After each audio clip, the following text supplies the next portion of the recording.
Salam, bugün mən sizə Aleksandr Krupinin yazdığı romanı oxuyan qadının təsirlənərək bu salatı necə düzəltməyi barəsində danışmaq istəyirəm. Deməli, bu salatı romana bənzətməyə çalışır qadın və salatın görünüşünü də qırmızı rəngli daş qolbağına bənzədir və beləliklə bilərzik salatı yaranır.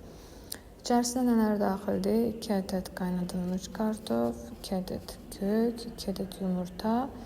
Hər birini qaynatdıqdan sonra rəndədən keçirirəm və eyni zamanda çuğundur da 1 ədəd istifadə edirəm. Və daha sonra üzərini daha yaxşı bəzəmək üçün nardan istifadə etmişəm 2 ədəd. Toyuğun döş əti, qoz, mayonez, duz, istiot və ədyatlardan da içərisinə daxil etmişəm. Deməli, layla gördüyünüz kimi yığıram.